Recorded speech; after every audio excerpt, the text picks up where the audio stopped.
ನಾವು ಅಂತರಾಳದಿಂದ ನಮ್ಮ ಮನ ಪರಿವರ್ತನೆ ಮಾಡಿಕೊಂಡು ನಮ್ಮ ಭೂಮಿನ ಕಾಪಾಡಬೇಕು.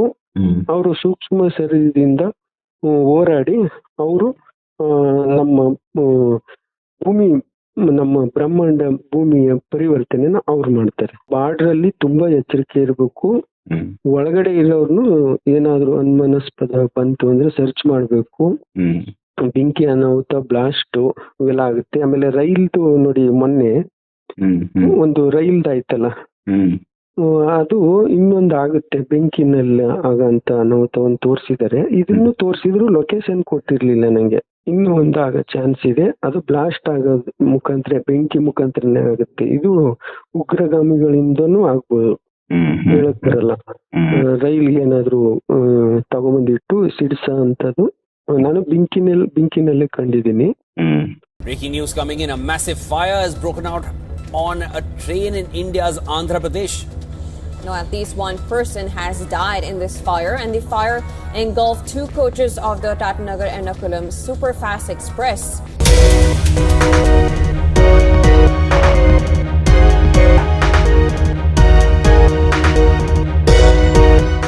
The wee hours of Monday in Anappalai district, the train was traveling from Tatanagar to Ernakulam, and reports say that a 70-year-old person has died in this fire. M1 and B2 were completely gutted in the fire. A detailed inquiry has been ordered to ascertain the cause.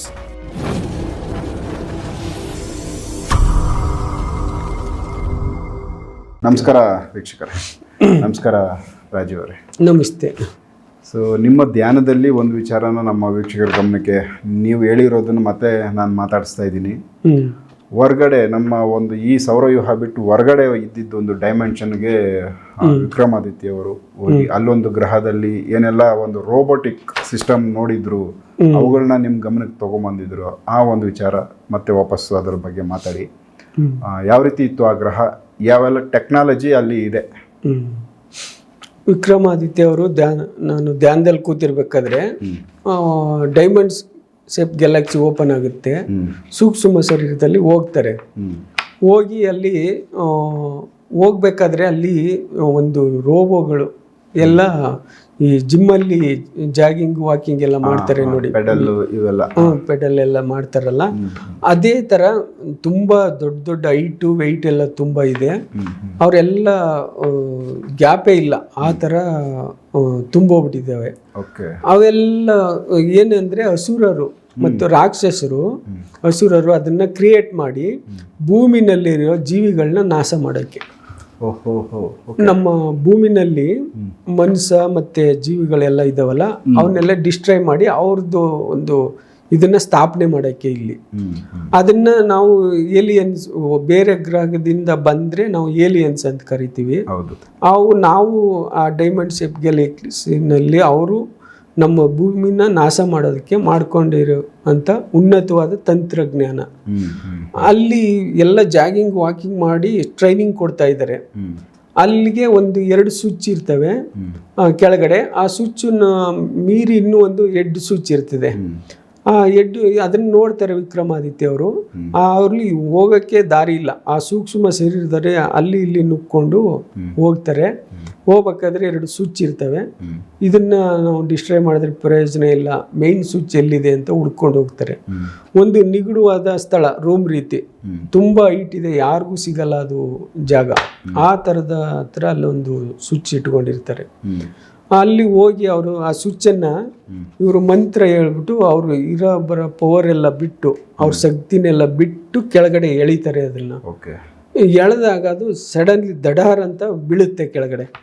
ಆ ಬಿದ್ದಾಗ ರೋಗಗಳೆಲ್ಲ ದಡನ ಅಲ್ಲೇ ಎಲ್ಲೆಲ್ಲಿದ್ದು ಅಲ್ಲೆಲ್ಲ ಮಲ್ಗೋಗ್ಬಿಡ್ತವೆ. ಮಲ್ಗೋಗಿ ಕೆಲವು ಅವು ಬಿದ್ದು ಬಾರಕ್ಕೆ height weight ಇರ್ತಾವಲ್ಲ, ಕೆಲವು ಚಿಂದಿ ತರ ಡ್ಯಾಮೇಜು, ಭಾಗ ಪಾರ್ಟ್ಸ್ಗಳು ಇದಾಗ್ತವೆ.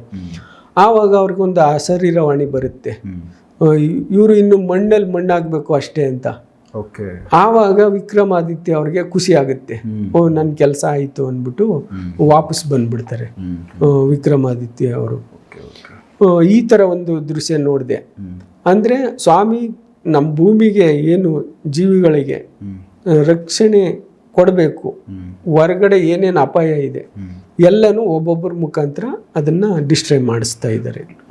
ಇವರಂತೆ ಸುಮಾರು ಜನ ಕೆಲಸ ಮಾಡ್ತಾ ಇದ್ದಾರೆ.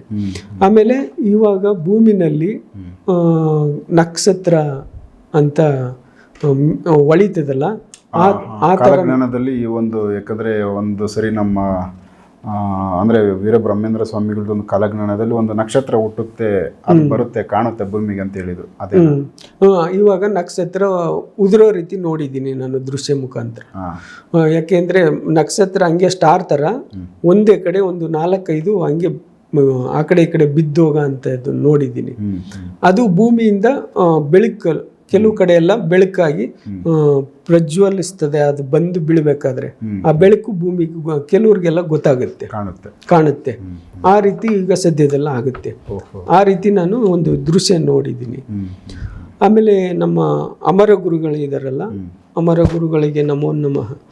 ಅವರು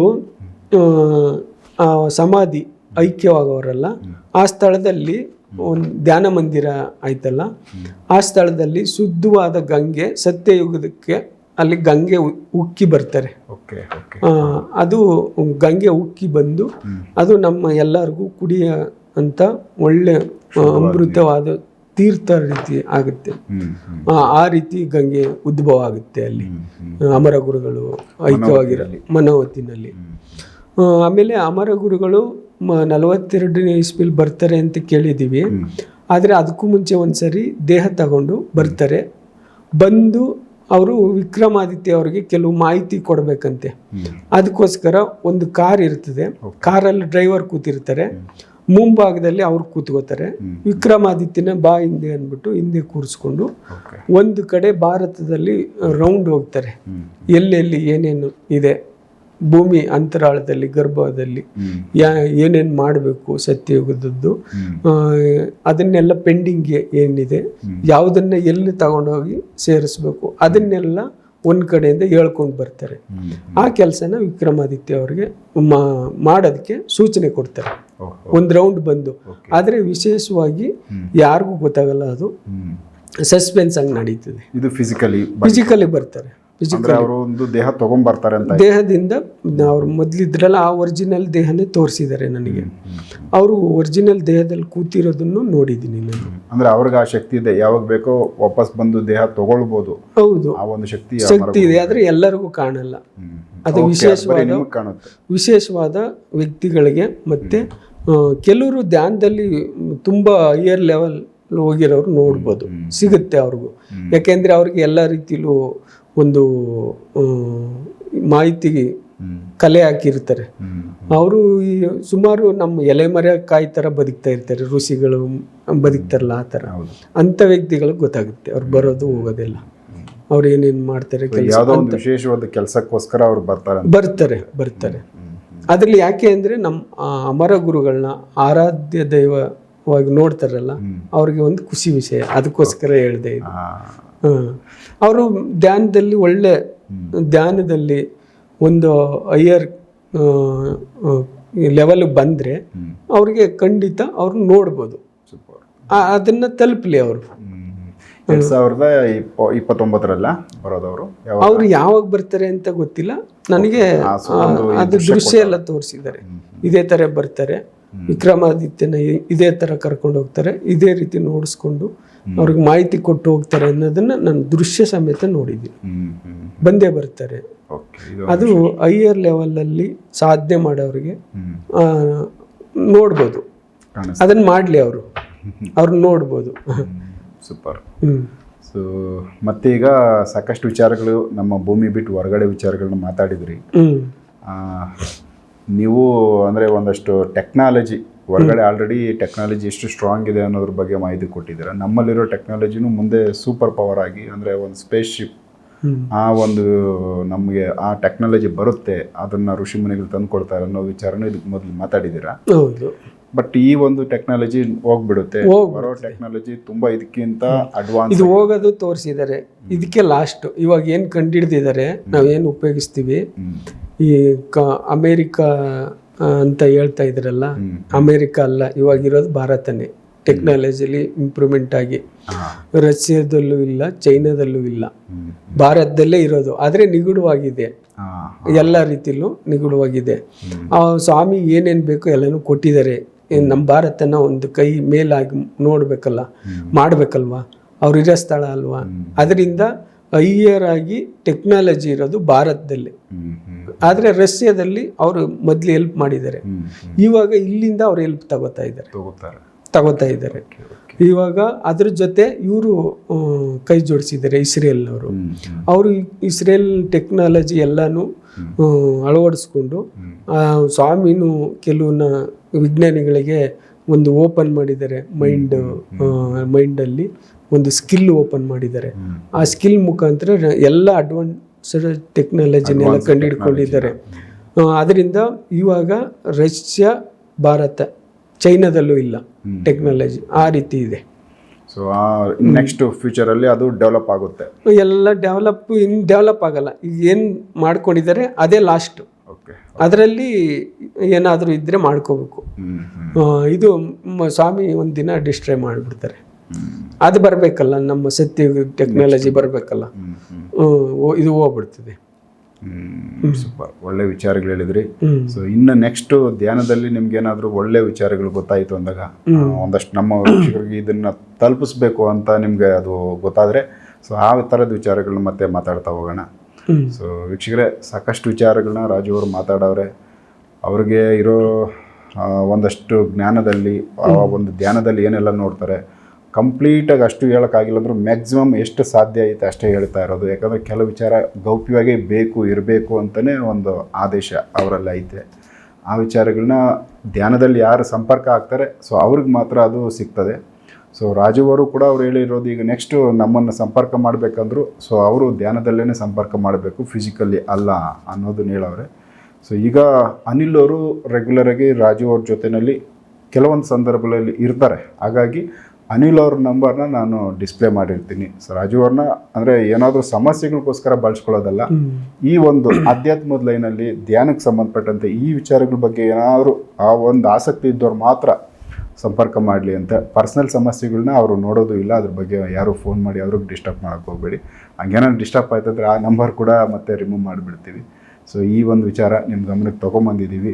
ಹಾಗೆ ಸ್ವದೇಶ್ ಮೀಡಿಯಾದಲ್ಲಿ ಮಾತಾಡ್ತಾ ಹೋಗ್ತೀನಿ, ಇಲ್ಲಾಂದರೆ ಅವ್ರು ಬ್ಯುಸಿ ಇರ್ತಾರೆ, ಇಲ್ದರೆ ನಾವು ಒಂದು ಸ್ವಲ್ಪ ಬೇರೆ ಕಾರ್ಯಗಳಲ್ಲಿ ಇರ್ತೀವಿ. ಹಂಗಾಗಿ ಸ್ವಲ್ಪ ಏರ್ಪೇರ್ ಆಗುತ್ತೆ.